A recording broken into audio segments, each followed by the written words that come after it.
Bienvenue dans ce nouveau numéro de Paf Paf. Vous savez, c'est l'émission où on discute de l'actualité, où on la met en perspective, on polémique autour de l'actualité avec beaucoup de sujets. Aujourd'hui, on parlera de sport. Vous avez peut-être vu les mondiaux de cyclisme sur piste à 50 ans en Yvelines. Eh bien, on reparlera de 50 ans en Yvelines puisque le Vélodrome, notamment, est au centre des débats, puisque peut-être qu'il y aura une candidature de Paris pour les Jeux Olympiques de 2024. On parlera aussi de ce qui s'est passé au dîner du CRIF, la polémique. Est-ce que ce sont en effet les musulmans qui sont responsables de l'antisémitisme? Est-ce que ce sont des Français de souche, comme l'a dit le président de la République? On parlera aussi de l'actualité sociale, peut-être de ce que dit Bernard Tapie après l'arrêt de la Cour d'appel qui revient sur l'arbitrage qui lui était favorable, où il dit eh bien voilà, on en veut aux gens qui réussissent en France. Pour parler de tout ça, Mustapha Larbaoui, bonjour. Bonjour. Alors vous êtes, je montre le Nouvel Obs parce que 4 pages vous sont consacrées dans le Nouvel Obs sous le titre Liberté, égalité, foot, puisque vous êtes le président du club de foot de Trappes, et 4 pages qui sont formidables d'ailleurs sur vous, sur votre action, sur ce que vous faites. Ce qui est formidable, c'est surtout le travail qui est fait sur le terrain, mais c'est vrai que l'article dans l'Obs, 4 pages comme vous dites, reflète bien le travail et surtout l'objet sur lequel on s'est situé, c'est-à-dire que c'est à la fois le foot et ancré dans des vraies valeurs qui sont celles à la fois du football, sans avoir à les développer, mais en même temps les notions de liberté, d'égalité et fraternité. Foot, voilà, mais hein, jouer, hein. Et puis vous avez mis de la discipline, voilà, là-bas. Ouais. Pardon ? C'est beau ce qu'il dit. C'est beau. C'était une intervention de Jean-Charles Lajoigny. Bonjour. Bonjour. Vous n'avez pas de nouveau livre à nous proposer dans votre maison d'édition cette semaine, mais Pas dont vous n'ayez déjà parlé, mais ça continue à se vendre bien. À se vendre bien. À côté de vous, Sephora Damani. Bonjour Patrice. Ça va bien. Vous êtes en vacances comme étudiante, mais vous bossez avec nous aujourd'hui. Et sur mon mémoire. Ce qui est très bien. Et sur votre mémoire aussi, qui est consacrée à l'adéquation de l'offre culturelle à ces publics spécifiques. À mon avis, elle ne l'est pas. Mais bon. Jean-Luc Madec, bonjour. Bonjour à tous. Ça va bonjour bien, très bien. Les Templiers se portent à merveille. Très bien, et on est tous fans de Mustapha. Sauf peut-être Antonin Moulard. Non, si, vous êtes aussi fan de Mustapha, mais il n'y a pas de page dans votre journal sur Mustapha Larbaoui. Eh ben non. Mais on a sorti un nouveau numéro ce mois-ci. Un nouveau numéro de Le Complément, le numéro 4 que j'ai oublié. Je vous le montrerai la prochaine fois. Avec grand plaisir. Peut-être un petit point, puisque vous êtes non seulement dans l'Observateur, mais aussi parfois dans votre pharmacie, Mustapha. Donc, un petit point sur cette épidémie de grippe. On est au cap des 2 millions. On dit qu'il y aura peut-être 4 millions de personnes contaminées. Il y a quand même eu près de 90 morts. Donc c'est quelque chose de grave. Qu'est-ce qu'on peut faire? On peut plus se faire vacciner, ça y est, c'est fini. Alors certains disent qu'on peut continuer à se faire vacciner. C'est fini à partir de la fin de février. Pour ma part, je dirais que c'est pratiquement effectivement trop tard. La vaccination, parce que c'est quand même le seul remède, c'est-à-dire que c'est l'immunité qui peut vraiment jouer un rôle dans les cas d'épidémie de grippe, l'immunité, et auquel cas c'est la vaccination. Et qui n'était efficace que dans 30% des cas, là, cette année. Hein. Non. Parce que le virus a muté pendant qu'on faisait le vaccin. Donc en fait, c'est pas le vaccin qui était inefficace, c'est qu'en fait, l'action qui a été menée n'a pas été la bonne. C'est-à-dire que l'OMS, chaque année, prévoit de mettre 3-4, on va dire, virus. Sauf que cette année, ils en ont mis 3. Et sur le H3N2, précisément, il y a eu des mutations. Sachant que ce sont des virus ARN donc qui bougent beaucoup, qui ont beaucoup de capacité quasiment de se tromper dans leur façon de muter. Et du coup, on est passé à côté du virus qui a sévi cette année. Donc c'est pas le vaccin qui est inefficace en soi, j'entends, dans le principe. C'est juste qu'on n'a pas mis la bonne souche. Dans la pratique. Et la souche a muté en plus. Ouais. Voilà. Est-ce que, je disais près de 90 morts, est-ce qu'il faut paniquer si on attrape la grippe, si on a quelqu'un dans sa famille qui est contaminé? Alors, d'abord, non, je crois que c'est pas utile de paniquer, Patrice. La grippe, c'est effectivement tous les ans que les gens la contractent. Simplement, il y a des populations à risque. Donc, on parle d'immunité dans ce cas-là. Donc, c'est souvent les personnes âgées qui ont une immunité un peu faible, en plus des maladies chroniques, donc des maladies qui sont... On ne meurt pas de la grippe. On ne meurt pas directement des maladies... Voilà, je vais prendre un parallèle un peu fort pour les téléspectateurs, c'est le sida. On ne meurt pas du virus du sida, on meurt des maladies opportunistes. Là, en l'occurrence, ce sont des maladies opportunistes. Les défenses sont moins fortes. Les défenses sont moins fortes. Et puis, il y a une surinfection bactérienne. En fait, le virus, d'ailleurs, d'où le nom de grippe, on n'attrape pas la grippe. C'est le virus qui s'agrippe. Il s'agrippe. Donc, en fait, on a tous les tissus qui gonflent. On a pratiquement une destruction des muqueuses. Auquel cas, c'est de la fièvre, le rhume, les écoulements nasaux. Et là-dessus viennent éventuellement se greffer des maladies opportunistes, donc bactériennes. Et là, on attrape des rhinopharyngites, des choses comme ça. Mais ce n'est pas la grippe. Donc, en fait, c'est les personnes qui sont à immunité fragile. Donc, le nourrisson, par exemple, ou les personnes très âgées, ou les personnes avec des pathologies chroniques de type diabète, et surtout les problèmes respiratoires avec l'asthme, enfin, toutes ces maladies qui tournent autour de la difficulté respiratoire. Qu'est-ce qui explique qu'il y a des années où c'est plus dur que d'autres? C'est que le virus est plus résistant? C'est que voilà, on l'a mal défini? Oui, c'est encore une fois les virus. Il y en a. La structure du virus, pour faire simple, c'est une plaque d'immatriculation. En gros, c'est H1N1, mais on a 144 combinaisons. Et en fait, on est globalement immunisé de tout, sauf que parfois il y a une virulence particulière qui fait qu'on est atteint. Alors après, ça va dépendre également de l'état de santé, ça va dépendre de l'état de la fragilisation du virus. En revanche, s'il y avait des choses simples à dire, là pour le coup, pour les personnes en bonne santé, si je peux me permettre, en bonne santé, qui attrapent le virus de la grippe, les autres étant ou à vacciner ou à prendre beaucoup de précautions, c'est qu'en fait, on ne pense pas souvent à ça, mais c'est influenza, d'où le nom influenza, c'est l'influence du froid. Donc c'est le différentiel de froid et chaud qu'on ressent, mais surtout le taux d'hygrométrie. Donc on y pense rarement. Donc moi, ce que je préconise tout simplement, c'est qu'on ait souvent des chewing-gums à mâchouiller, des bonbons à la bouche, parce qu'en fait, on a les muqueuses qui s'assèchent dans des plateaux comme celui-ci, mais souvent à la maison parce qu'on chauffe. Dans les voitures, on met le chauffage. Dans les avions, où le taux d'hygrométrie est très faible. Donc on a des muqueuses qui sont complètement asséchées, et donc le différentiel de température et le degré d'hygrométrie, donc l'humidité dans l'air, est tellement faible qu'on a une muqueuse extrêmement fragile. Le virus s'agrippe facilement et on enchaîne. Donc mâchez, buvez. Mâchez, prenez des bonbons, souvent même un mouchoir ou une écharpe, ce qui permet de garder l'humidité. En fait, les choses qu'on a toujours entendu dire de nos grands-parents. Voilà, le bon sens. Ou alors on rappelle Roselyne Bachelot, parce qu'elle doit avoir encore 2 ou 3 vaccins. Alors, il y a des stocks qui circulent, effectivement, mais on a parlé plus de la grippe aviaire que de la grippe saisonnière. C'était pas la même. Je sais pas, est-ce que quelqu'un est allé au championnat du monde à 50 ans en Yvelines, au Vélodrome, vous disiez, c'était magnifique. C'était superbe, hein. Oui, j'étais épaté parce que je trouvais ça un peu ringard avant d'y mettre les pieds pour la première fois. Je me suis dit, on va encore dépenser des sommes astronomiques pour un sport qui emmerde tout le monde. Et en fait, oui, c'est vrai que c'est pas très connu, c'est pas très populaire le cyclisme sur piste. Et contre toute attente, c'était plein comme un œuf. Le bâtiment est magnifique, la piste est sublime.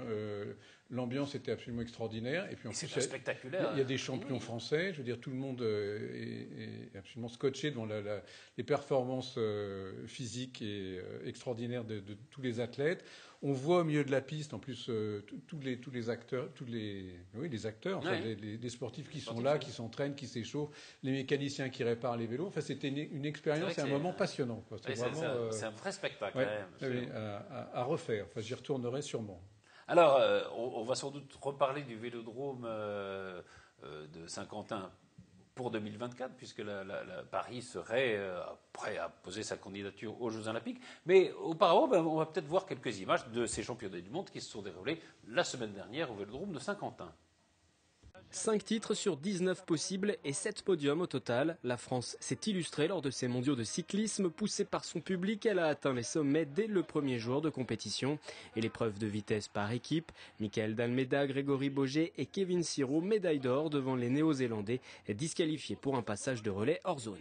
Ça fait depuis 2011 qu'on veut aller chercher ce titre. On tourne autour et là, de surcroît, être à la maison avec un public comme il y avait, c'était vraiment satisfaisant. J'avais couru en 2006 aussi où il y avait la même ambiance à Bordeaux. Et là, d'être à la maison sur notre piste d'entraînement de tous les jours et de voir ce public et de monter sur la première marche, c'est émouvant, quoi. C'est pas une fin en soi, mais presque, quoi. Donc voilà, on va pas bouder notre plaisir. Aujourd'hui, on est champion du monde, on est meilleur. On a ce si beau maillot sur nos épaules. Donc voilà, on va en profiter. Les mondiaux sont lancés et la France mise sur orbite. Viennent par la suite les titres de Coquard et de Kneski dans la catégorie de l'américaine.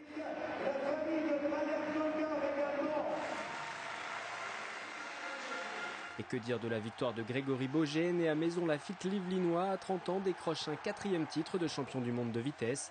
Une victoire particulière, lui qui en 2011 avait perdu ce titre pour un manquement au contrôle antidopage. C'est la première fois qu'autant de personnes de ma famille sont en championnat du monde, donc très content, très ému. J'ai revu Florian Rousseau aussi, qui commentait pour la télé, Arnaud Tournant, et des amis du sport aussi qui sont venus. Je pense à la Djidou Kouré, les skis jaunes. Voilà, non, c'était très bien d'avoir un événement comme ça chez nous. Je pense qu'il y a beaucoup de personnes qui vont nous suivre jusqu'aux Jeux Olympiques. Les tricolores qui engrangent aussi 2 médailles de bronze avec Julien Maurice sur la poursuite et Quentin Lafargue sur la vitesse. J'ai jamais fait de tournoi de vitesse à l'international et enfin voilà, c'est ouf. C'est un peu dingue et ouais, je pense que le fait d'être ici a beaucoup joué. Maintenant, ça me permet de croire en moi encore plus pour les années à venir. Mais la star de ces mondiaux, c'est cet homme, François Pervis. Le pistard n'est plus qu'à un titre mondial du recordman français Daniel Morellon. 7 couronnes dans les années 60-70.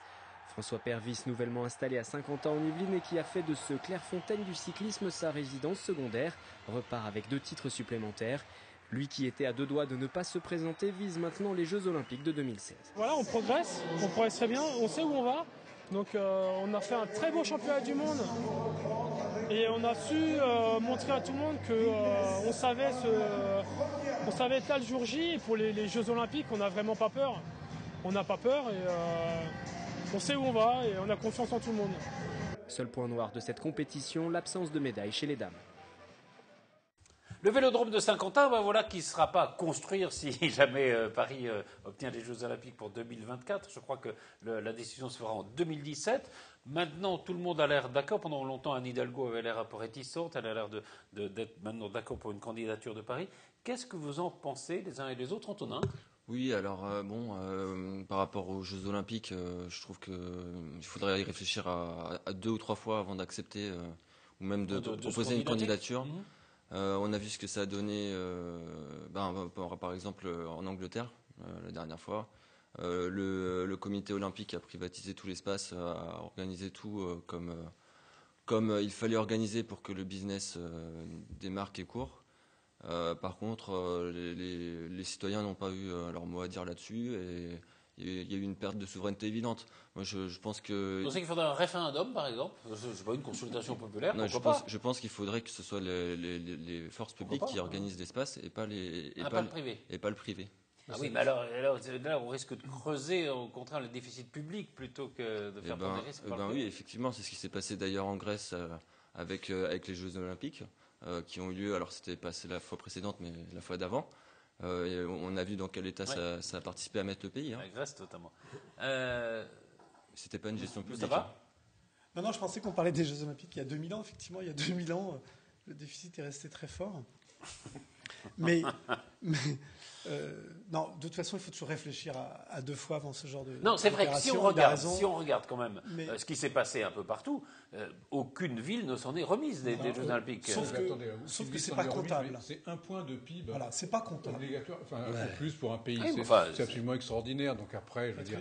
Je vois pas ce que ça peut faire que la sphère privée s'engage. Au contraire, je veux dire, ça donne du boulot, ça donne de l'argent, ça fait tourner la machine, ça n'enlève rien aux performances des sportifs. Il y a une véritable adhésion populaire, quel que soit l'endroit où ça se passe. Même à Sotchi, où effectivement on pouvait émettre des réserves sur le site, la façon dont ça a été construit, la façon dont ça a été fait. Mais ça, c'est des réserves qu'on peut faire sur tout ce que entreprend ou ce qu'a entrepris Poutine. Mais sinon, en règle générale, les Jeux Olympiques, franchement, c'est une chose merveilleuse. Et pour une fois que les gens se réunissent pour autre chose que pour se taper dessus, pour faire des compétitions, je trouve ça très bien. Je vois même pas de raison de râler contre ça. Le coût. J'en vois pas le coût. Mais le coût, il est digéré, je veux dire, de toute façon. Il est digéré, non. Il y a beaucoup de villes qui sont en déficit, quand même. En l'occurrence, justement, je crois que Londres a servi d'exemple pour tout le monde. Anne Hidalgo, qui était prudente, et à ce titre, on peut justement s'y pencher avec plus de bienveillance, c'est qu'elle a très bien expliqué qu'elle voulait un budget qui soit modéré. Je crois qu'on est à 4,7 milliards, quelque chose comme ça. Et elle a dit que le CIO prendrait 1 milliard... On était à 12 milliards en Chine, voilà. Par exemple. 1,8 milliard à son compte, qu'elle engageait les entreprises à participer également à hauteur de 2 milliards, et donc que la dépense serait modérée. Alors nécessairement, ce sera toujours plus, mais comme disait Jean-Charles, ça forme toujours une forme de liesse populaire. C'est quand même un élément rassembleur et fédérateur qui, l'un dans l'autre, s'il est réfléchi et bien pensé, peut être très positif. Hein. Et puis, pour conclure, c'est un excellent accélérateur pour le projet du Grand Paris. Parce qu'en réalité, notre capitale aujourd'hui est enfermée dans des frontières trop étroites. Et il est clair que le projet des Jeux Olympiques permettrait à la ville de Paris de pouvoir adhérer à ce grand projet qu'est le Grand Paris. Ce serait pas mal, et j'adhère évidemment au fait que nous avons besoin, et surtout en ce moment d'une société difficile, d'avoir des grands projets qui nous rassemblent. C'est le cas pour ces grands événements que sont les événements sportifs, et notamment les Jeux Olympiques. C'est aussi le cas pour des grands monuments, c'est aussi le cas pour des grandes idées ou des grands hommes, et nous avons besoin de ça. Quand on voit justement les grands projets inutiles qui ont été construits à Sao Paulo ou à Sochi. Sochi, maintenant, c'est complètement en ruine. C'est vide, oui. C'est vide, c'est en ruine. Ça a été construit sur des espaces naturels qui ont été détruits. Et voilà. Qu'est-ce qui s'est passé? Excusez-moi, mais on a quand même déjà un vélodrome à Paris. On en a reconstruit un à Saint-Quentin. Il n'existait plus. Non, il y en a toujours un. Le Veldiv. Il y a toujours un vélodrome à Paris. Ah, bah, il existe toujours. Mais où? Non, il n'existe plus. Bon, ben, en tout cas, on aurait pu. Le Veldiv qui a. En tout cas, on aurait pu le maintenir. Pour d'autres raisons. Moi, j'aimais bien me promener parmi les chênes centenaires et les grenouilles, là où sont construits aujourd'hui le vélodrome. Et quand on voit le nombre de bâtiments vides qui se vident à Saint-Quentin-en-Yvelines, je pense à l'ancien Bricorama ou même au Ski West où il n'y a plus que 10% de magasins. Tout est complètement vide. Moi, je me dis que les grands projets, c'est un peu du passé, quoi. Il faudrait regarder aujourd'hui ce qu'on a vraiment besoin et arrêter de se lancer dans des projets qui creusent des déficits. Je crois que là, vous perdez le sens du peuple, parce que très honnêtement, que vous êtes censé défendre, parce que le vélo, c'est bien un sport populaire et une liesse populaire. Et là, moi, je suis allé, et vous visiblement non, au championnat du monde. C'était extraordinaire. Je veux dire, les gens étaient ravis d'y aller. Ils y allaient en famille. C'était pas le Grand Prix de Diane. Il n'y avait pas de chapeau. Il n'y avait pas de. C'était pas l'événement mondain peut-être. Il y a des casquettes. Voilà, il y a beaucoup plus de casquettes, etc. Mais c'était magnifique et les gens adorent le vélo. Donc, je veux dire, moi, le vélo, j'en fais tous les jours. J'en fais tous les jours. C'est mon moyen de transport. Regarder des gens tourner en rond sur une piste, pour moi, c'est juste une perte de temps. Si vous n'aimez pas le sport, c'est autre chose. Non, mais ça, c'est autre chose. On peut se servir de vélo comme d'un outil pratique. On peut en faire du sport. C'est deux choses différentes quand même. Il y a une différence entre les structures publiques, ce qui est le cas pour une structure sportive. Et là, tu parlais de SkyWest, comme tu parlais de Bricorama. On est vraiment sur de la structure privée. Pourquoi est-ce que SkyWest, aujourd'hui, il n'y a rien? C'est parce qu'il y a des procès par rapport à la concurrence, des boutiques à l'intérieur.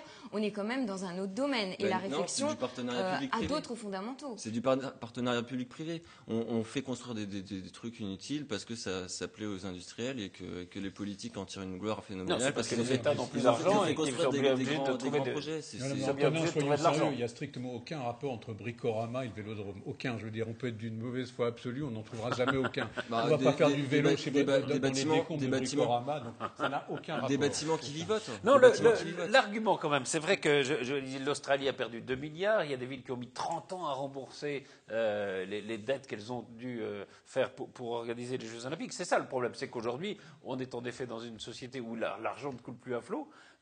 Qu'il faut en effet que ça nécessite, même si ça vous fait de la peine, un partenariat public-privé pour organiser des choses comme ça. Il faut en effet que les entreprises investissent. C'est pas sûr qu'elles le fassent. Enfin, mais ça peut être bien géré, intelligemment géré, surveillé. Il faut que les coûts soient pas énormes. Voilà. Les 30 milliards en effet de Pékin, on n'y arrivera pas. Ensuite, arrêtons de reprocher à toute tentative d'organiser un petit peu le sport à grande échelle et le sport vraiment populaire et de l'accabler de tous les maux, parce que on a construit à Paris la Philharmonie dans l'Est de Paris, le budget était multiplié par 3, c'est même pas fini, l'architecte fait un procès. Et là, comme c'est 100% culturel, on entend beaucoup moins de gens râler. Mais je veux dire, c'est pas plus choquant ni moins choquant qu'un vélodrome. Le vélodrome presque est en déficit. Hein. Je rappelle que la Casquille a redoté le vélodrome d'un budget parce que sinon il fonctionnerait plus à l'heure où on parle. Hein. Mais la Tour Eiffel a été longtemps aussi. Et puis je comprends l'opéra. Là, c'est pareil. Alors, c'est public la Tour Eiffel. C'est privé. Elle fut décriée. Totalement privé. Elle fut décriée. Oui, c'est un organisme. Elle fut construite quand même. Non, puis la même faillite de Tour Eiffel, le vélodrome. Heureusement que l'État continue à subventionner des choses. On subventionne l'opéra. Le social, la solidarité. L'opéra, c'est pourquoi pas l'opéra? C'est très bien de subventionner l'opéra. C'est très bien de subventionner les théâtres et c'est très bien de subventionner le vélodrome. Il n'y a pas de raison. Non, mais franchement, pour revenir sur les Jeux Olympiques, comptablement, je ne crois pas qu'il y ait un pays qui ait équilibré ses comptes sur une opération comme celle-là. Comptablement. Simplement, les nations ne font pas de comptabilité. En revanche, ce qui est sûr, c'est qu'elles font de la compétition entre elles. C'est-à-dire que les nations se battent toutes pour essayer d'avoir les Jeux Olympiques chez elles. On peut peut-être se poser la question de savoir si la rentabilité n'est pas effectivement une rentabilité court terme, comptable, mais une rentabilité à long terme et surtout d'image. Voilà, c'est purement de la communication. Quand on sait que le foot, par exemple, la Coupe 2016, du Monde, peut être organisée dans le désert, on peut se poser la question de savoir combien de praticiens de football vont y jouer après. Donc il y a vraiment le souci et le désir d'une com. Là-dessus, on sera d'accord. En même temps, je pense que les nations ont besoin, toutes les nations, les peuples surtout, ont besoin de se projeter. Et si ça ne sert pas totalement aujourd'hui, de toute façon, il y aura une utilité. Et il faut que ça ait une utilité. Si vous avez vu les chiffres justement concernant le football et l'organisation de la Coupe du Monde, je crois que quand c'était en 98 en France, c'était moins d'1 milliard. Ça sera 200 milliards au Qatar. Ils vont mettre la clim sur tous les terrains. Là, on va être dans des budgets absolument inatteignables. C'est vrai qu'il y a peut-être aussi un moyen de faire garder raison, c'est-à-dire de ne pas dépenser non plus des sommes folles dont on sait qu'elles ne seront jamais remboursables. Sauf que si le Qatar a envie de dépenser de le Qatar a les moyens de le faire. En l'occurrence, ils ont l'argent pour le faire. Non, je ne parle pas du Qatar. La consommation énergétique est phénoménale. La consommation de pétrole le sera aussi. Tous les matins, il y a beaucoup de choses à faire. Peut-être que vous, dans votre quotidien, vous allez bien. Non, mais pourquoi le Qatar n'aurait le droit de rien faire? Franchement, vous pouvez leur dire, vous êtes interdit de football, vous êtes interdit de tout. Mais enfin, ils ont le droit d'avoir des loisirs, d'avoir on peut très bien décentraliser les compétitions, faire des compétitions locales. Je veux dire, il n'y a pas forcément besoin de centraliser. Exactement. Au point de vue image, alors est-ce qu'il vaut mieux les Jeux Olympiques ou l'exposition universelle, puisque ça va se jouer entre les deux candidatures? Les deux. Ah non, les deux, je crois qu'on n'aura pas les deux. On n'aura pas les deux, en tout cas. Je ne pourrais pas trancher. Je crois que les JO seront plus rassembleurs.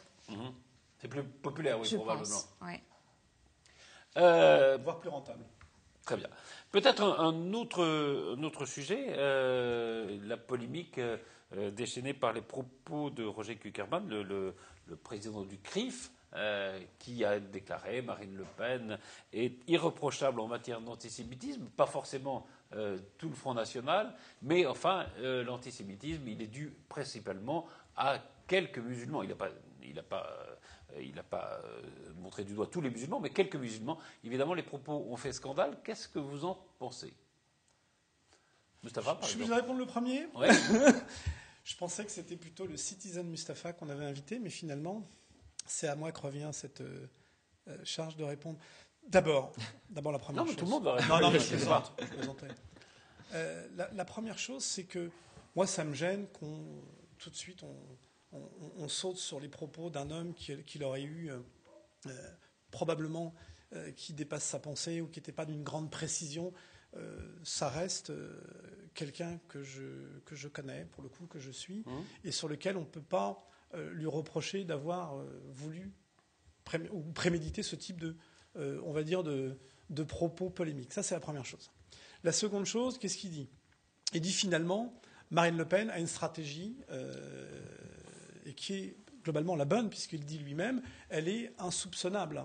Donc finalement, il valide c'est vrai qu'elle n'a pas de stratégie. Elle-même. Il ne valide pas pour autant le Front National, il ne valide pas pour autant ce que fait le Front National ou ce que propose le Front National. Simplement, il valide une stratégie qu'elle a.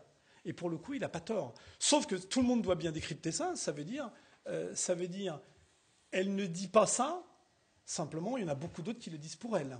Donc je pense que dans sa façon de formuler les choses, c'est vrai, mais en même temps, ça laisse à supposer, et c'est à nous éventuellement de le commenter, voire lui-même de rectifier.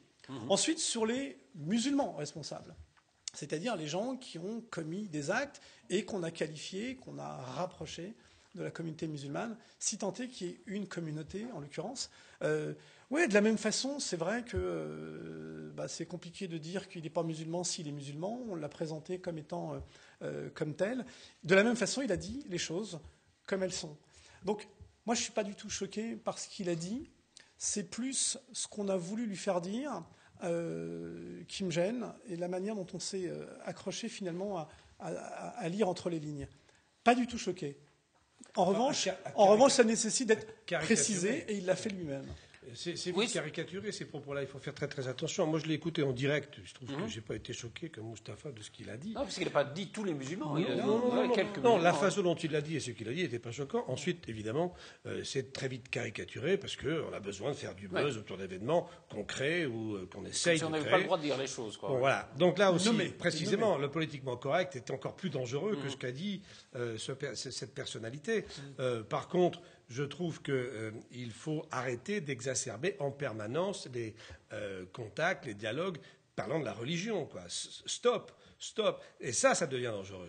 Non, mais est-ce qu'il n'a pas voulu simplement dire, voilà, le supermarché Cacher, c'était dans le feu ou non. Il l'a dit. Et honnêtement, dans ce qu'il a dit, il y avait des choses bien plus importantes que ça sur la tolérance et l'ouverture d'esprit. Et à mon avis, il aurait fallu insister sur ce sujet-là. Malheureusement, la presse s'est emparée des 2 ou 3 phrases qui pouvaient poser polémique pour en faire du buzz. C'est la grande mode aujourd'hui. On est encore une fois dans l'immédiateté pour tout. Et ça, c'est très très dangereux. Maintenant, honnêtement, cet homme que Mustapha connaît, moi je ne le connais pas, mais je l'ai écouté en direct, très honnêtement, a eu un comportement parfaitement ouvert et tolérant.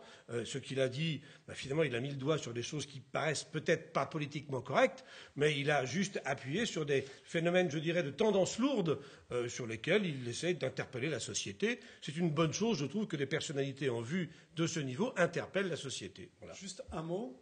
Probablement que Boubaker serait venu à cette soirée si la polémique n'avait pas enflé, auquel cas il s'est senti obligé de dire à mon avis, toute la communauté musulmane s'est sentie choquée par ce qu'il a dit, parce qu'on l'a fait prétendre, auquel cas il ne s'y est pas présenté non plus, ce qui a donné un effet démultiplicateur. De Boubaker, parce qu'il y a une sorte de volonté de réforme aussi d'instances musulmanes.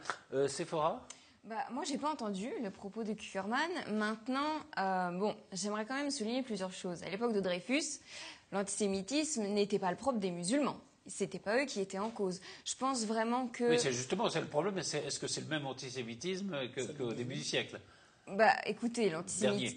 Du 20e, je veux dire. Oui, moi, je connais pas mal de musulmans qui ont des propos très tolérants, très ouverts et très respectueux, parce qu'en termes de religion, ils sont pas si éloigné que ça. Notamment à Copenhague, il y a eu une ronde qui a été formée après l'attentat tragique de juifs et de musulmans. Donc je pense que de nos jours, il y a certainement certains musulmans qui font preuve d'antisémitisme, mais pas que eux. Donc c'était un peu facile de mettre encore en lumière cette lecture, on va dire, de la situation. Et puis de la même façon, tout à l'heure, vous parliez de Koulibaly qui a voulu mener son action dans cet hypercacher. Koulibaly, il n'est pas reconnu comme étant musulman par les musulmans. Je pense que c'est très important de le souligner. Non, il l'a fait au nom de la religion.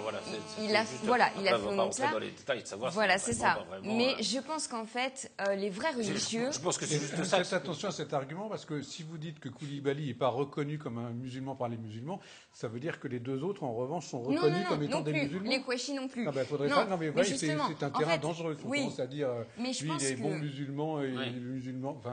Le propre des religieux, des vrais religieux, c'est ce que tous, quel que soit leur culte, ont tendance à dire, c'est la tolérance de l'autre, le respect de l'autre. Oui, mais ce qui nous intéresse un peu, c'est les gens qui dérapent, parce que sinon, effectivement, personne n'ira dire que la majorité des musulmans sont antisémites et sont violents. Personne n'ira dire ça. Donc, ce qui intéresse et ce qui fait débat, c'est une minorité de gens qui déconnent. Donc, c'est à cela qu'on s'intéresse. Il n'y a pas que des musulmans qui dérapent. Non, mais il y en a des minorités qui déconnent, il y en a partout. Et malheureusement, le racisme, il y en a aussi partout et dans tous les sens. Donc il faut y faire très très attention. Donc il faut vraiment essayer, je crois que nous devons peut-être y contribuer, de faire en sorte que les aspects religieux restent dans l'intime, le personnel, Ça doit rester discret. Moi, pour ma part, je suis d'une grande tolérance. Je suis chrétien. Je considère qu'on doit respecter ma religion, au même titre que je respecte les autres religions. Moi, j'accepterais qu'il y ait un minaret dans mon quartier si tous les pays musulmans, sans exception, acceptaient qu'il y ait une église dans les leurs et qu'ils respectaient les chrétiens comme nous respectons les musulmans, les juifs, les bouddhistes et toutes les autres religions. Mais je pense qu'il faut maintenant essayer de calmer le jeu en parlant moins. Parlons plus des Jeux Olympiques et un peu moins de la religion. Antonin ? Non, mais je rejoins ce qui se dit. Je vous propose de regarder un sujet sur une femme de Guyancourt qui a 32 ans, qui est partie avec son fils rejoindre la Syrie. Vous en connaissez peut-être aussi à Trappes, non non, mais dans le Nouvel Observateur, on fait part d'un incident. Voilà, regardons ce sujet, on en reparle juste après. Et puis on parlera aussi de François Hollande et des Français de souche.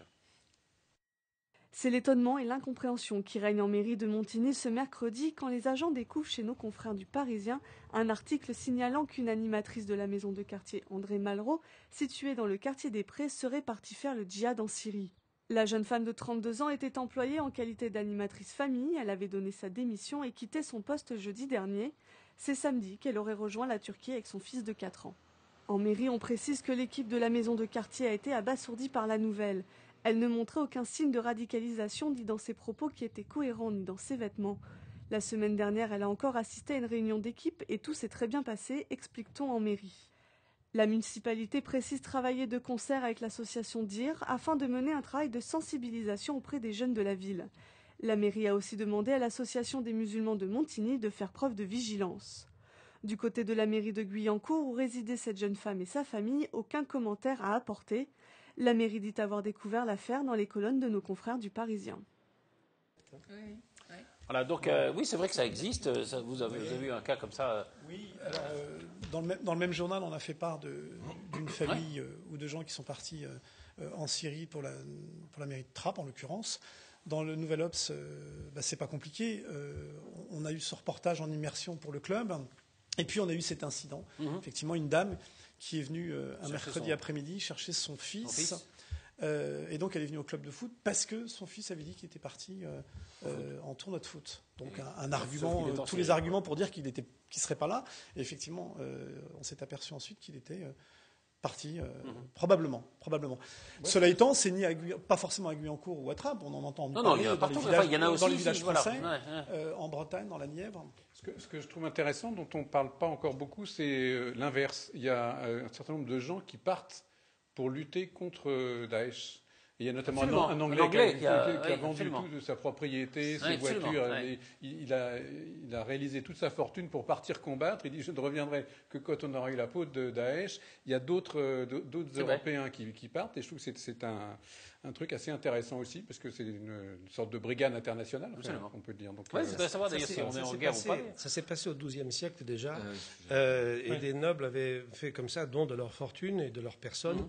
Ça s'appelait des Templiers. Voilà. Absolument. Et vous en êtes l'heureux héritier, je veux dire. Pas de leur fortune, ça se saurait. Un mot sur le mot justement de François Hollande, qui répondait justement à Roger Kuckerman en disant mais il y a aussi des Français de souche. Il voulait faire allusion en effet à ces enfants qui ont détruit ce cimetière juif. Enfin, je pense que c'était à eux qui faisaient allusion. Est-ce que dans sa bouche, je pense que c'était d'ailleurs d'abord au deuxième degré qu'il a employé cette expression, mais est-ce que c'est une expression qui est aussi choquante qu'on a bien voulu le dire? Ouais, je trouve que ça n'a strictement rien de choquant, surtout dans la bouche de François Hollande, parce qu'on peut reprocher sûrement beaucoup de choses à François Hollande, mais c'est pas sur ce terrain-là qu'on peut chercher à lui chercher des noises. Ensuite, à partir du moment où il y a beaucoup de gens, et probablement à juste titre, qui revendiquent une filiation des origines qui ne sont pas de souche, je ne sais pas pourquoi on ne pourrait pas aussi de l'autre côté dire qu'il y a des Français de souche, ce qui ne veut pas dire que les Français qui ne sont pas, de souche seraient meilleurs que ceux qui... Mais c'est une distinction qui n'a rien de choquante. Encore une fois, on peut de temps en temps appeler un chat sans pour autant avoir envie de tuer le chat. Alors les historiens vous diraient qu'il n'y a aucun Français de souche, parce qu'on est un pays d'immigration absolue. C'est un droit politique. Être français, c'est un droit politique. C'est pas un droit du sang. Ça n'a rien à voir. Mais depuis, on sait très bien ce que ça veut dire quand on utilise... Depuis les Gaules, les Visigoths, etc. On sait extrêmement sensible une immigration. Ces sujets. Maintenant, chaque mot est stigmatisé. Il faut se calmer. C'est terrible. Il faut vraiment se calmer. Non, mais c'est vrai que, alors, au-delà de ça, au-delà de ce débat, c'est vrai qu'on a l'impression d'être dans une société où on ne peut plus rien dire. C'est terrible. Quoi. Tout de suite, un procès d'intention, parfois un procès judiciaire. C'est très tendu et c'est très dangereux. Ouais, moi, je ferai la même réflexion que pour notre ami président du CRIF, Kuckerman. De la même façon, on sait, de la même façon, comme la grippe, ça grippe aux uns et aux autres, les journalistes se sont agrippés à cette histoire. De la même façon, on est resté sur un mot. Bon, en même temps, il est vrai qu'on l'utilise quasiment tous. Alors, on ne sait plus quoi dire. Les Français de souche, les Français, c'est-à-dire... Tu vois ce que je veux dire? Donc à un moment donné, on en est là, quoi. Donc à un moment donné, il faut peut-être nous donner un petit coup de main pour qu'on se comprenne sans qu'on s'en veuille forcément et qu'on se soupçonne. Donc moi, de temps en temps, ça m'arrive de dire, tu vois ce que je veux dire, quoi. Il est blanc. Je crois qu'en plus, bon, c'est un peu compliqué. Pour reprendre le propos de François Hollande, c'était une allusion à ce que disait le Front National. Je pense qu'en plus, cela étant, c'est vrai, et tu as raison. On parlait de la grippe tout à l'heure et des virus. C'est vrai que la notion de souche est un peu compliquée. Bien sûr. Ça fait partie aux souches. Oui, à partir de quand elle est en souche, la première bactérie qui a donné naissance à toutes ces formes. Ce qui me pose problème personnellement, c'est qu'on ait un besoin justement de dire qu'il y a plusieurs Français différents, de créer une sorte de hiérarchie entre les Français, alors qu'on est tous Français. Ceux qu'on la carte. Ce que vous voulez dire, je pense, répondant à Kuckerman qui pointait du doigt quelques musulmans, il voulait dire aussi qu'il y avait des bons dormants, des machins, des enfants qui étaient nés en France, qui étaient nés de parents français, qui aussi se donnaient à des actes antisémites. Voilà, je crois que c'est juste ça qu'il a voulu dire. Mais par exemple, quand Mustapha ne fait pas mystère de ses origines algériennes. Bon. Je voulais pas en parler en même temps. Mais en l'occurrence, je veux dire, c'est dit. Moi, je te connais, j'ai une nouvelle. Il ne fait pas mystère aussi de la réussite républicaine. Non, mais justement, mais je trouve ça très bien. Il y a rien, bien évidemment, de honteux à dire qu'on a des origines algériennes. Dans le même cas, pourquoi est-ce que ce serait honteux de dire qu'on a des origines poitevines ou lorraines? Je veux dire, voilà. Donc, il y a une sorte de stigmatisation de quelqu'un qui dit ah bah oui, non, hélas, je ne viens que de la France métropolitaine. Bah oui, ça peut arriver et c'est pas une tare. Donc, c'est pas une tare de venir d'Algérie, c'est pas une tare de venir du Poitou. Et voilà, si on pouvait juste être d'accord là-dessus, on arrêterait de dire sans arrêt comme un étendard d'où on vient, ce qu'on fait. Non, juste effectivement, et là je rejoins pour une fois Antonin, de dire on est Français, ce serait juste suffisant. Mais de ne pas avoir sans arrêt cette espèce d'étendard derrière soi, c'est pas forcément utile. C'est pas une attaque contre Mustapha. Non, mais je suis bien. En plus, je suis né en France. En l'occurrence, je parle d'Algérie, je suis en France. Mais bon, de temps en temps, on a besoin aussi de nommer les choses. On ne parle pas forcément de politique tout le temps, mais il y a aussi la religion, on en a parlé tout à l'heure, il y a la culture, il y a les sensibilités. Je me définis comme un Français, un citoyen, puisque c'est même écrit dans le... Je refais une pub pour le journal, Citizen Larbaoui. Mais c'est vrai qu'il y a des sensibilités. Et cette sensibilité, moi, je la revendique. On peut en parler aussi. Il n'y a rien d'exceptionnel à dire. Par exemple, que l'humour, quand je m'exprime dans la langue arabe, pour être né en France et maîtriser à peu près le français, je maîtrise tout autant l'arabe. Il m'arrive d'en parler en arabe parce que j'ai une sensibilité pour un certain humour, par exemple. Bon, de temps en temps, on me dit il fait partie des beurs. Bon, j'en suis pas choqué, mais c'est vrai que le beurre peut avoir une connotation qui est celle de oui, mais beurre, c'est du verlan. Du verlan, on le ramène à la cité. Et donc, va nous ramener à des des stéréotypes. Et ça, c'est à la fois probablement un peu choquant pour certains. Moi, je suis très détendu avec cette histoire. Je recommande un film que tout le monde devrait regarder. C'est Lenny. Lenny, qui est la vie de Lenny Bruce, qui est joué admirablement par Dustin Hoffman. Et il y a un passage dans le film, un film des années 70-75, et il y a un passage là-dessus où effectivement, à un moment donné, dans son spectacle, il s'arrête et il interpelle tout le monde en disant est-ce qu'il y a des youpins dans la salle, est-ce qu'il y a des blacks, est-ce qu'il y a des bonios, c'est très américain, c'est plus très américain, sauf que les Américains ont décomplexé ce sujet et ils en parlent avec beaucoup. Oui, mais c'est vrai que vous avez sur Google, ils reconnaissent les communautés. C'est un communautarisme que j'espère on ne verra jamais en France. Non, mais justement, c'est une autre façon de concevoir la société. Justement, ça ne pose pas de problème de savoir qui est juif, qui est ceci, qui est cela, qui est espagnol. Je ne sais pas si vous aviez l'intention qu'on en parle, mais à propos de communautarisme, l'idée saugrenue de décaler maintenant les fêtes religieuses, les fêtes chrétiennes, c'est une aberration. à se taper la tête contre les murs. Quoi. Déjà, le fait de ne plus dire Noël ou Pâques, mais fête d'hiver, fête du printemps, vacances d'hiver, vacances de printemps, est-ce que vous avez fait ça choquant? Je trouve ça excellent. Je trouve ça excellent parce qu'aujourd'hui, on est aussi dans une période où le climat est déréglé. Et le fait de fêter les saisons, ça montre notre attachement au climat. Et je trouve les deux, hein. On peut faire les deux, mais ce que je veux dire, c'est que c'est quelque chose de beaucoup plus neutre. On peut dire ça comme ça, mais c'est pas pour fêter le climat qu'on change le nom. Hein. Non, c'est parce qu'on veut éviter justement de donner la référence chrétienne. Une importance plus importante à une religion qu'à une autre. Et en ça, je trouve ça très laïque. Est-ce que c'est très grave de dire qu'on est... Je pense qu'il faut donner la place à tout le monde, respecter tout le monde et que tout le monde finalement se sente bien dans ses racines, dans ses cultures, dans ses origines. Et plutôt que d'essayer de tout gommer, c'est au contraire de laisser la place à tous. Non, mais est-ce qu'il faut donner un jour... Moi, je suis laïque. Est-ce qu'il faut donner des jours de congé pour l'Aïd? Est-ce qu'il faut donner des jours de congé pour Kippour? Est-ce qu'il faut donner... Le problème se pose. Jusqu'à présent, personne n'était empêché de fêter ces fêtes-là. Il suffit de prendre un jour de congé. On met des fêtes républicaines là où les gens sont... Il ne faut rien changer. Non, mais Antonin peut être révolutionnaire, laïque, tout ce que vous voulez, mais on ne peut pas nier les origines historiques et chrétiennes de la France. Bah si, mais c'est peut-être vos origines à vous, pas les miennes. Ah bon, je veux dire, vous étiez français. Les Esquimaux au pôle Nord ont la fête de la nuit, ça dure 6 mois. Étant français, vous êtes membre d'un pays dont les origines sont judéo-chrétiennes, je veux dire, historiques. Vous ne pouvez pas le nier. Donc vous avez dit ça, vous avez dit quoi? On est toujours en France républicaine, dans un pays laïque. La vérité, vous avez rien pas mal pour une fois. Vous faites un constat historique, super. Et bah oui, voilà. Donc, et aujourd'hui, quelle est la réalité? C'est-à-dire qu'il y a un métissage de la population. La population et les religions, elles changent en France. C'est pas parce qu'à un moment donné, il y a eu des racines qu'il faut qu'on en reste aux racines. La République, c'est aussi un projet collectif, c'est le commun. Et le commun, il change en fonction des gens qui peuplent ce commun. Moi, je suis assez d'accord avec Antonin. Je pense qu'en fait, les générations de mes parents, par exemple, elles sont peut-être encore plus attachées, même si elles s'en défendent, à une culture du colonialisme. Et moi, je pense faire partie des Français dits de souche. Mais je pense qu'effectivement, il faut s'ouvrir. Si on veut aller vers un monde meilleur, si on veut aller vers un monde plus tolérant, il faut intégrer les gens qu'on a nous-mêmes invités. Si on parle de l'immigration par rapport, lorsqu'on leur a demandé de venir dans les années 70 parce qu'on en avait besoin, aujourd'hui, pour qu'ils se sentent bien et pour qu'on vive tous en paix, parce qu'on était les demandeurs à la base, il faut s'ouvrir. Et si on a décidé en 1905 de séparer l'Église et l'État, me semble-t-il, l'école est républicaine, donc rattachée à l'État, non à l'Église. Et je pense que c'est pas plus mal pour que chacun trouve sa place de façon plus apaisée, de rebaptiser les vacances comme ça. Moi, ça ne me choque pas. Enfin, il y a longtemps que Noël n'est plus simplement une fête religieuse, c'est aussi un moment où on achète beaucoup de cadeaux, où Pâques n'est pas simplement une fête religieuse où on ne mange pas seulement de l'agneau. C'est encore pire, c'est une fête commerciale. Oui, d'accord, enfin, voilà. C'est encore pire. Non, mais c'est ça le côté républicain des choses. C'est justement, c'est plus seulement une fête religieuse, c'est une fête religieuse pour les croyants, pour ceux qui sont pratiquants, mais pas pour les autres. Oui, mais Coca-Cola n'est pas républicain. C'est-à-dire que Noël a été popularisé par Coca-Cola. Bricorama, maintenant Coca-Cola. Bah oui, non, mais moi ça m'agace. C'est pas de ça Coca-Cola.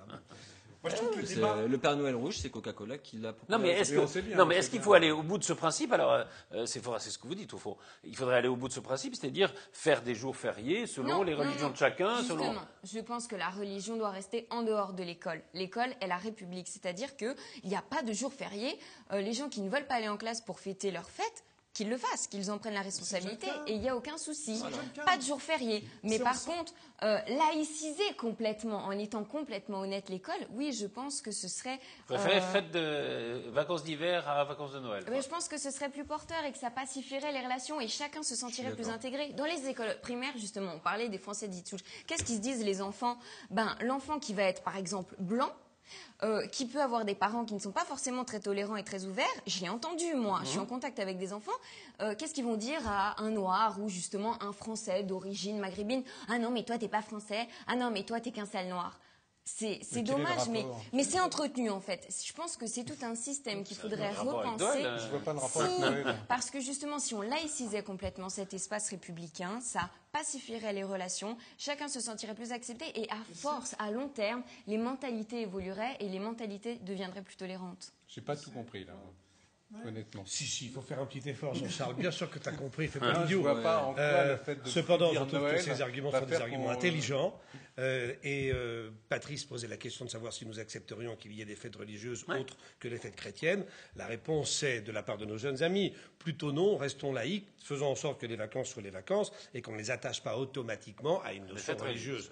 Et moi, je préconise effectivement la religion dans la discrétion. Donc le fait que les vacances de Noël s'appellent vacances d'hiver et que les vacances de Pâques s'appellent vacances de printemps ne me gêne absolument pas.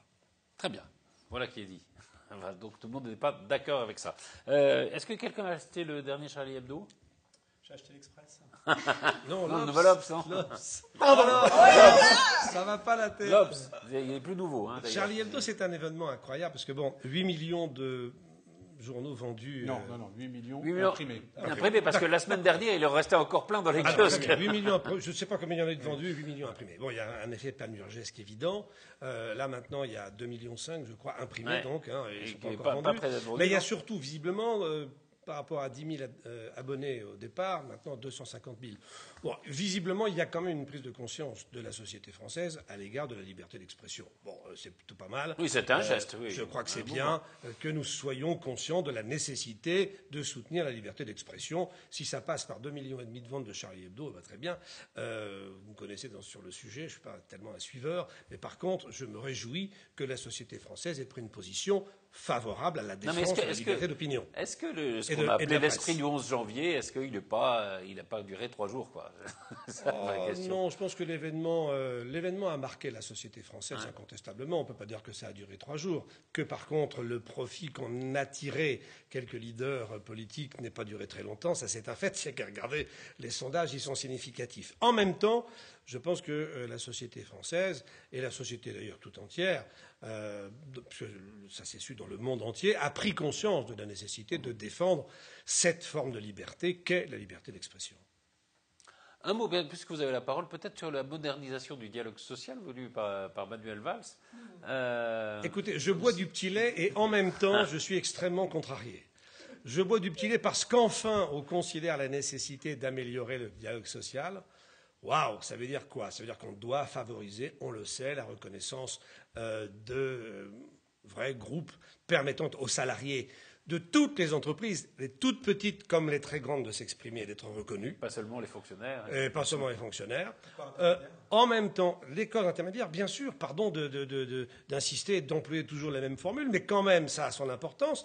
Côté entreprise, vous savez qu'il y a une loi qui va être promulguée au 1er janvier 2017 qui va vraiment asseoir la représentativité des organisations patronales, petites et grandes.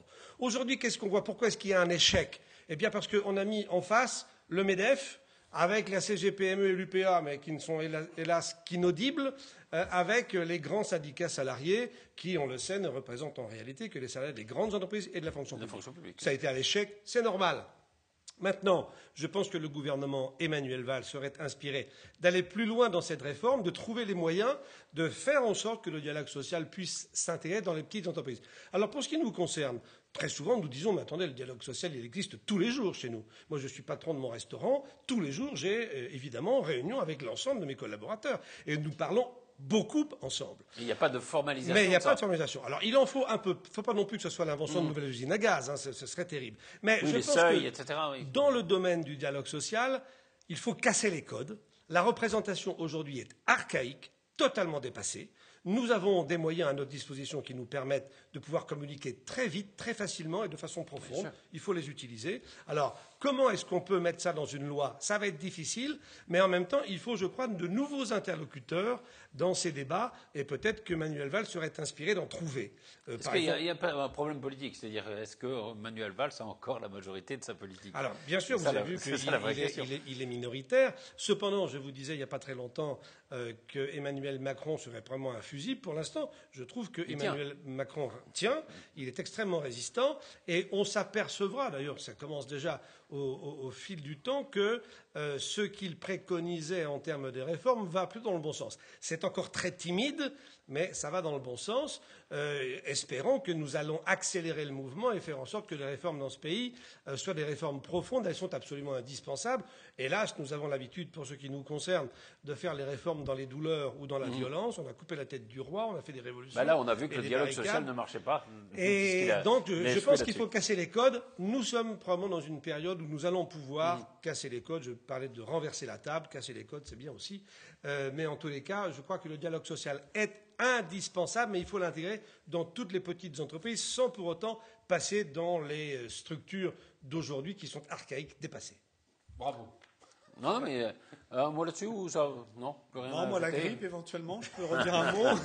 Non, je voudrais peut-être pour finir qu'on parle de Bernard Tapie. Vous savez que la Cour d'appel est revenue sur l'arbitrage qui lui était extrêmement favorable, puisque il touchait un pactole avec cet arbitrage. Mais voilà, il y a une interview dans Le Point qui me semble intéressante de Tapie, qui dit au fond, il y a eu plusieurs périodes, des périodes où on dit aux gens, allez, battez-vous, vous pouvez y arriver, vous pouvez réussir, vous pouvez gagner évidemment de l'argent avec. Et puis il y a des périodes où on dit, hop, on va éradiquer tout ce qui dépasse, et voilà. Et donc c'est en effet ceux qui ont réussi qu'il faut montrer du doigt et qu'il faut peut-être chasser. Et il dit, on est dans une période comme ça. Qu'est-ce que vous en pensez? C'est pas un argument qui est totalement idiot, je trouve. Franchement, il n'a pas tort. Qu'on se souvienne du Bernard Tapie, animateur sur TF1, qui faisait des émissions contre la crise, réussir, etc. Il n'y avait pas un journal de gauche ou de droite pour dire du mal de Tapie. C'était le même personnage. Il n'est pas devenu. C'était une autre époque aussi. C'était une autre époque, mais c'est justement ce qu'il dit. Il y a des moments où on glorifiait le fait de monter une boîte, de réussir, de gagner un peu d'argent. Le discours officiel était essayez, lancez-vous, et puis ça va marcher, et c'est merveilleux. On vous apprend en prime time comment vous faire un petit peu de sous. Et puis c'est vrai que maintenant, c'est pas du tout. Comment gérer une entreprise, etc. Voilà, maintenant, c'est une catastrophe absolue. Et c'est vrai que Tapie, au-delà de ça, il est aussi bien évidemment responsable des malheurs qui lui arrivent.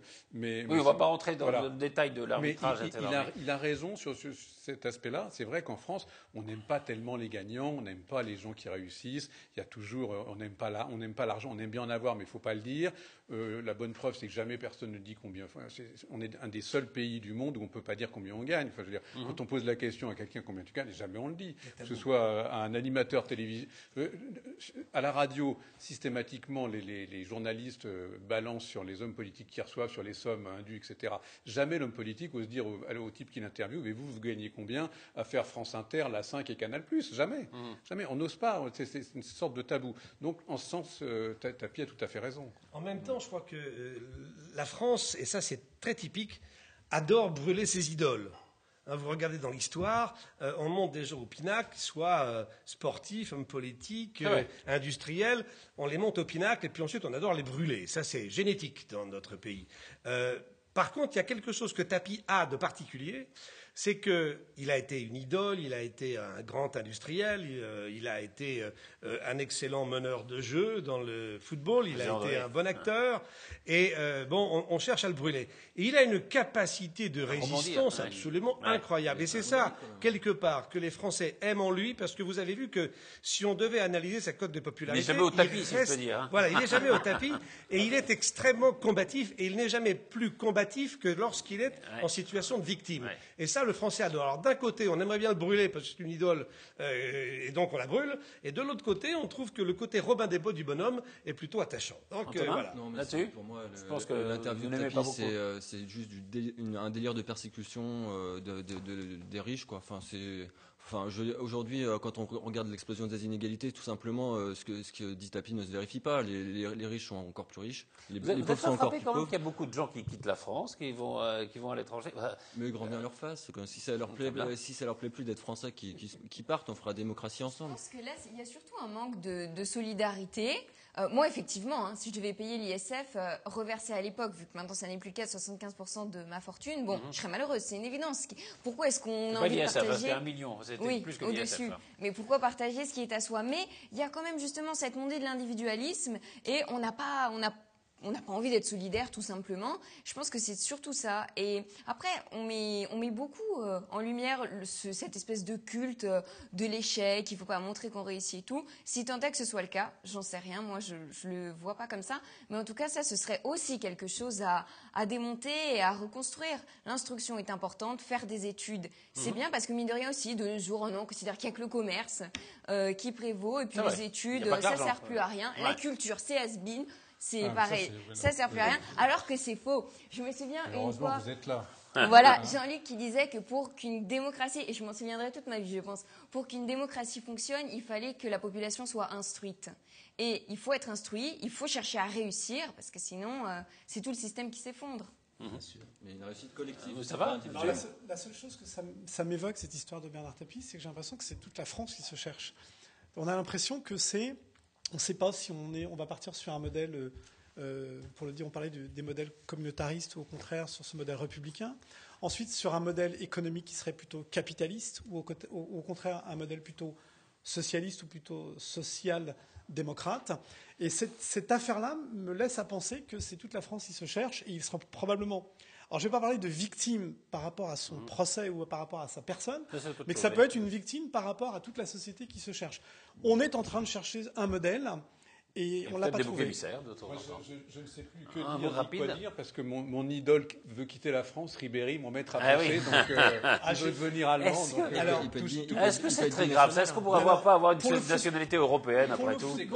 Pour le football, c'est probablement un événement. Simplement, pour quelqu'un qui maîtrise aussi bien le français, qui parte à la limite en Allemagne, ça ne me choque pas. Simplement pour avoir fait allemand. Vous avez qui dit que sa fille se moque de lui quand il parle allemand, mais alors elle n'a jamais entendu parler français. Voilà, regardez. Hop, c'est Mustapha Al-Harbouri, 4 pages dans le Nouvel Obs cette semaine. Merci à tous les 5 et à très vite.